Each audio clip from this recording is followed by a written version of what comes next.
One Question is brought to you by Turnkey Search, a top industry search firm since 1996.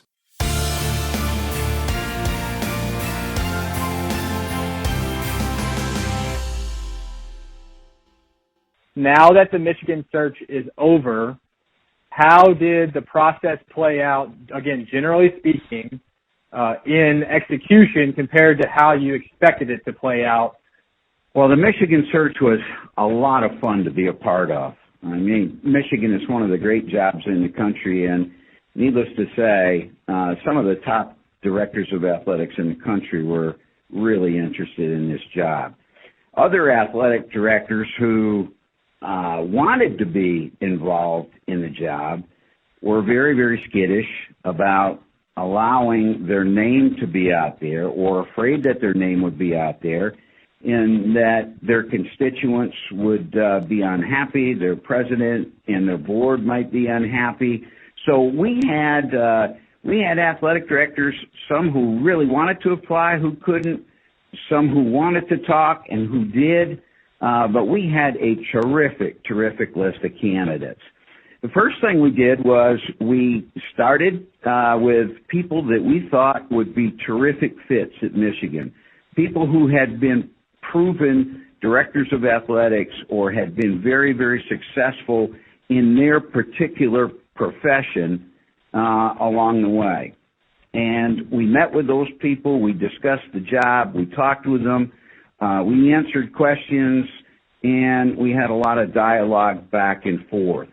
Dr. Schlissel at Michigan was absolutely terrific in the way he handled this. He put his committee together. He asked the committee for absolute confidence that nobody was going to say anything about it. We interviewed a handful of candidates, and Dr. Schlissel made his selection. The thing that was really the most proud for Turnkey was that other than the four candidates that had ties to the University of Michigan and were mentioned in the paper, in the newspaper and on radio and TV from the very beginning, they were continued to mention. Not all of them were candidates, and none of the other names circulated in the paper, and we were very, very proud of that fact. So I think it's a credit to Dr. Schlissel, to his committee, and also to those of us at Turnkey that worked on the search, that the confidentiality was really, really good, and none of the names got out. When you're in a process like that and a potential candidate who is a sitting AD expresses concern about confidentiality, what is your standard response, whether it be in the Michigan situation or in the general capacity? My response is I know exactly how you feel. I've felt that way many times at Villanova and at Boston College when you're approached and, you might have a big campaign going on, or you're thinking that you might have to make a change with a coach, or you're concerned that, a board member or several board members will not take too kindly, or nor will your president, to you looking at another job. So what I tell them is, if you're happy in your job and you cannot afford to have your name get public, then you probably need to stay, where you're at and not be a candidate. If you trust us, and I promise you, we're going to do the very, very best that we can to provide confidentiality, then you come on with us and we'll do everything in our power to protect you. But every AD's in a different situation. So, some people wanted to talk, others wanted to talk early and then, didn't want to. Others who didn't want to early did later. So it was really interesting, and every case was an individual case and a different one.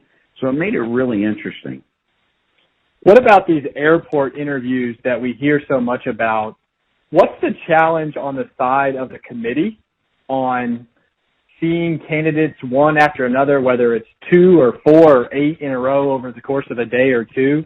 how do you debrief after each interview and clear and prepare for the next one? Well, the interviews are very intense. They really are, and they're mentally tiring. They're mentally tiring for the applicants as well as the committee. And so I think it's really important for the committee to listen very, very carefully and to take good notes. And after the candidate interviews, for there to be a session where people say, did I hear he or she say this? Did he or she say that? I may have heard that differently than you did. Can you explain or expound on that a little bit more? So it's really important that after you interview a candidate, that the committee discuss what was said and how it was interpreted. And that's often a case that somebody might hear something said one way and somebody hears it said another way. So I think it's important to get everybody on the same page. How often in those scenarios, Gene, do you get a feel within the first couple minutes of there being a connection between the candidate and the committee? You know, there's a lot of times you can sense that the committee's really excited and they're just staring at the candidate and they're totally involved in what's going on. And sometimes in the second interview or the third interview or possibly an interview after lunch, the committee isn't quite as totally into the interview as they might have been earlier in the day.